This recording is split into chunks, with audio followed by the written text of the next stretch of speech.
पिछले वीडियो में हम लोग केल्विन वेन्सन साइकिल को लगभग केल्विन वेन्सन साइकिल को 2-3 लेक्चरों में पढ़े। आज हम लोग पढ़ेंगे कि प्रकाश निर्भर और प्रकाश स्वतंत्र अभिक्रिया में क्या संबंध है, अर्थात relationship between light dependent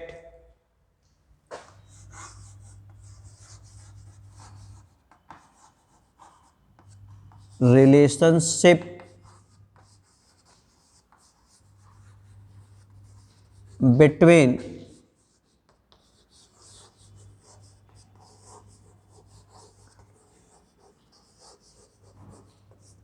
light dependent and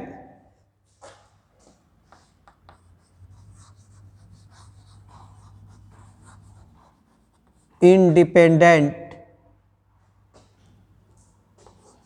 and light independent reaction।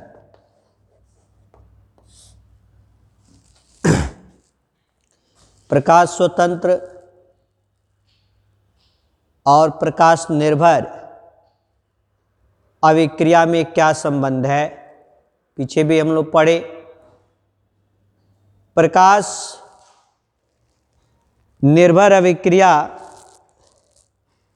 में पर्ण सूर्य के प्रकाश को ग्रहण करता है तथा सूर्य के प्रकाशीय ऊर्जा को एटीपी एडिनोसिन ट्राइफॉस्फेट और अपचयन शक्ति रिडक्शन पावर या अपचयन ऊर्जा NADP2H के रूप में संचित कर लेता है और इस क्रिया में जल का प्रकाशीय अपघटन होता है, जिसके फलस्वरूप ऑक्सीजन गैस मुक्त भी होती है। अर्थात प्रकाश निर्भर अभिक्रिया में पर्ण प्रकाशीय ऊर्जा को विभिन्न रासायनिक अभिक्रियाओं के फलस्वरूप रासायनिक ऊर्जा एटीपी और अपचयन ऊर्जा NADP2H के रूप में संचित कर लेता है। ऑक्सीजन गैस मुक्त भी होती है तथा प्रकाश स्वतंत्र अभिक्रिया में लाइट इंडिपेंडेंट अभिक्रिया में प्रकाश ऊर्जा की कोई आवश्यकता नहीं होती है। तो हम पीछे पढ़े हैं कि कार्य करने की क्षमता को ऊर्जा कहते हैं। तो इस लाइट इंडिपेंडेंट रिएक्शन में कार्बन डाइऑक्साइड का अपचयन होता है।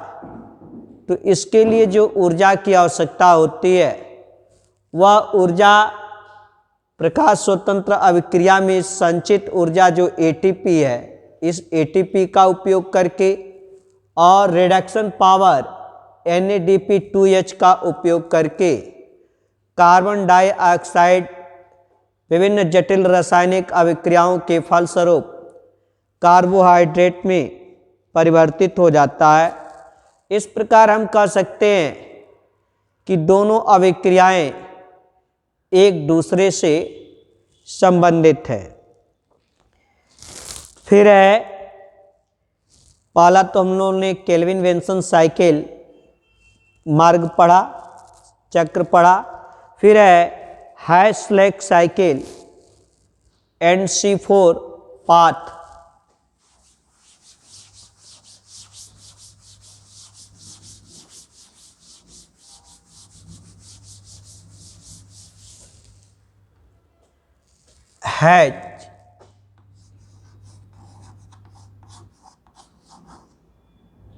स्लैक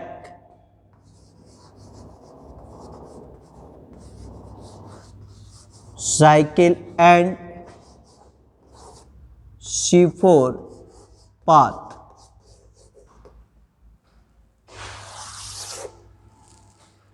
हैस्लैक चक्र और C4 पथ क्या है? तो MD हैच और CR स्लैक, इन दोनों वैज्ञानिकों ने सन 1966 में कार्बन डाइऑक्साइड के स्थिरीकरण का एक नया प्रकार बतलाया, अर्थात केल्विन बेंसन साइकिल से हटकर ये हैच और स्लैक, इन दोनों वैज्ञानिकों ने सन 1966 में जो है कार्बन डाइऑक्साइड के स्थिरीकरण का एक नया मार्ग बतलाया, एक नया रास्ता बतलाया।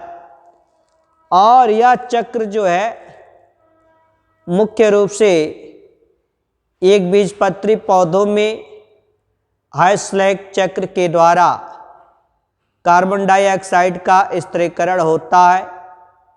अपवाद स्वरूप जो है कुछ द्विबीजपत्री पौधों में भी इस मार्ग के द्वारा कार्बन डाइऑक्साइड का स्थिरीकरण होता है। जैसे उदाहरण के लिए अमरेंथस, ये द्विबीजपत्री पौधा है, लेकिन इनमें भी हैस्लैक साइकिल के द्वारा कार्बन डाइऑक्साइड का स्थिरीकरण होता है। और अब तक जो भी C4, अब तक जो भी हैस्लैक साइकिल के द्वारा कार्बन डाइऑक्साइड स्थिरीकरण होता है, ये सभी के सभी ज्ञात पौधे जो है आवृतबीजी पौधे हैं, अर्थात जिनके सीड के चारों ओर आवरण पाए जाते हैं। ऐसे आवृतबीजी पौधों में ही हैस्लैक साइकिल के द्वारा कार्बन डाइऑक्साइड के स्थिरीकरण का पता चल सका है। अनावृतबीजी टेरिडोफाइट्स, ब्रायोफाइट्स और शैवाल में हैस्लैक साइकिल के द्वारा कार्बन डाइऑक्साइड के स्थिरीकरण का अभी पता नहीं चला है। जिन पौधों में कार्बन डाइऑक्साइड के स्थिरीकरण के कारण 3 कार्बन वाला यौगिक फास्फोग्लिसरिक एसिड्स का निर्माण होता है, ऐसे पौधे को हम C3 प्लांट्स कहते हैं। और केल्विन बेंसन साइकिल जो पीछे पढ़े, इस केल्विन बेंसन साइकिल से जिन पौधों में कार्बन डाइऑक्साइड का फिक्सेशन होता है, स्थिरीकरण होता है, वे सभी के सभी पौधे C3 प्लांट्स हैं, क्योंकि उत्पाद के रूप में, प्रथम उत्पाद के रूप में 3 कार्बन वाला यौगिक फास्फोग्लिसरिक एसिड ही प्राप्त हुआ। जबकि ऐसे पौधे जिनमें कार्बन डाइऑक्साइड के स्थिरीकरण के दौरान प्रथम उत्पाद के रूप में 4 कार्बन वाला यौगिक प्राप्त होता है, जैसे ऑक्जेलोएस्टिक एसिड्स यदि प्राप्त होता है, तो ऐसे पौधे को हम C4 प्लांट्स कहते हैं। तो कैसे थोड़ा साइकिल के रूप में यदि देखा जाए, तो यदि यहाँ पर किसी पत्ती का हम आंतरिक संरचना का अध्ययन पहले भी किए हैं, उसका रेखा चित्र यहाँ यदि बनाया जाए,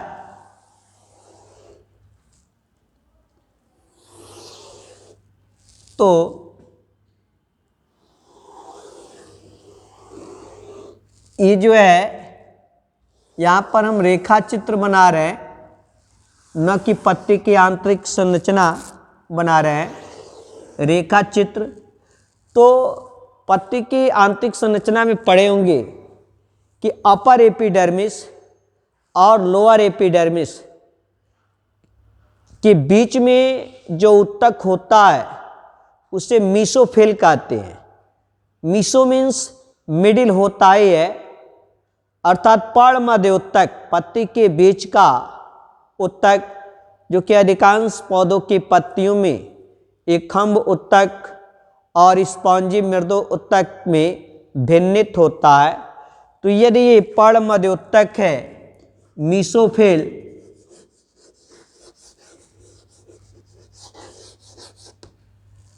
और उस पर्णमध्योतक में उसके अंदर यदि ये बंडल शीथ है,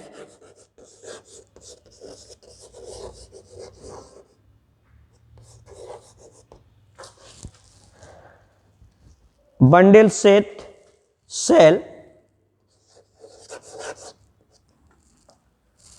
और यहां इस हेडिंग को मिटा दे रहा है,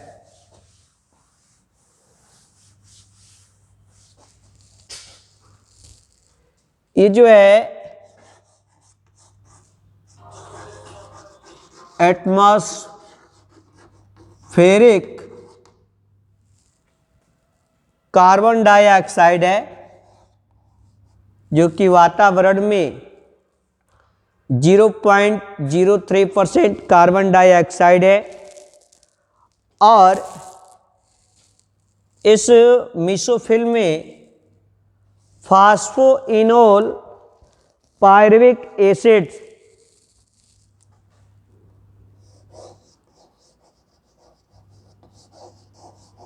फास्फोइनोल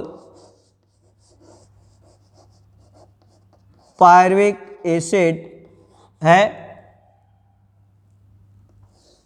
तो पहली अभिक्रिया इससे ये प्रकाश संश्लेषण की क्रिया में कार्बन डाइऑक्साइड गैस एब्जॉर्ब होगा, तो पत्ती के पर्णमध्योतक में जो है प्रविष्ट करता है, और फास्फोइनोल पायरुविक एसिड, ये जो है phosphoenolpyruvate carboxylase, phosphoenolpyruvate carboxylase enzyme की उपस्थिति में जब क्रिया करेगा तो बन जाएगा oxaloacetic acid,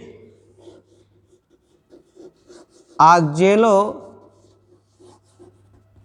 asterisk acid, जिसे शॉर्ट में OAA भी लिख सकते हैं, कहते हैं।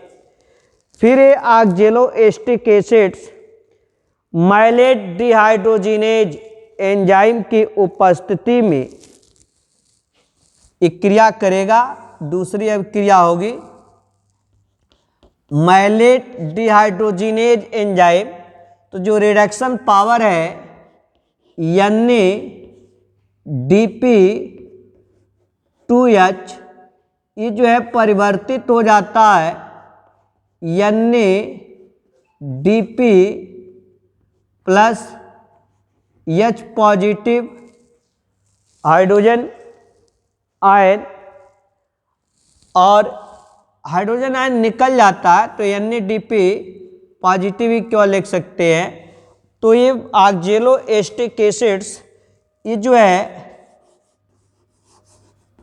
मैलिक एसिड्स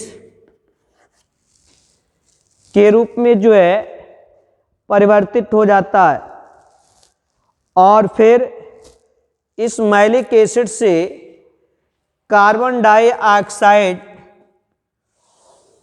जो है निकलता है CO2, और यह NADP जो है एक हाइड्रोजन परमाणु ग्रहण करके NADPH nicotine adenine dinucleotide phosphate hydrogen, इसे हम ऐसे तीर को हम ऐसे थोड़ा सा इस तीर से सटाते हुए इसे दर्शाएंगे, बना लेता है।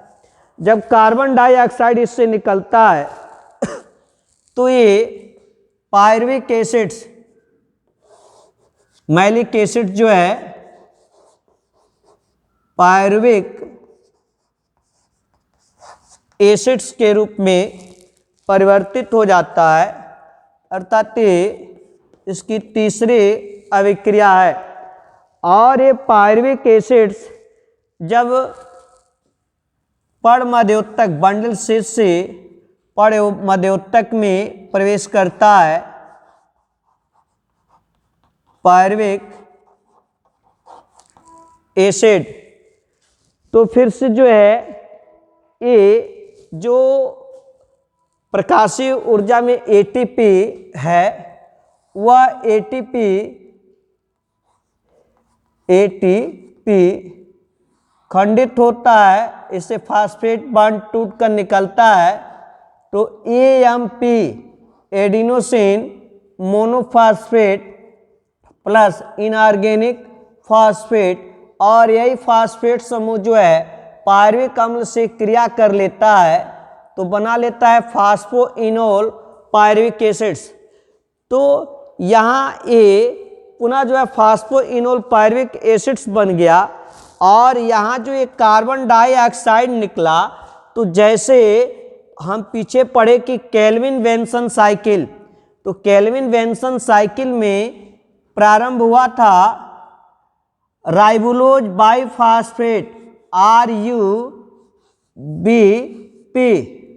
और इस राइबोलोज बाइफॉस्फेट से बना था 3-फॉस्फोग्लिसरॉल्डिहाइड 3-फॉस्फोग्लिसरॉल्डिहाइड, और 3-फॉस्फोग्लिसरॉल्डिहाइड क्या 12 अणु बना था, जिसमें से 10 अणु जो है विभिन्न जटिल रासायनिक अभिक्रियाओं के फलस्वरूप जो है पुनः राइबोलोज बाइफॉस्फेट का निर्माण कर लेता है, और 2 अणु से जो है क्या कार्बोहाइड्रेट्स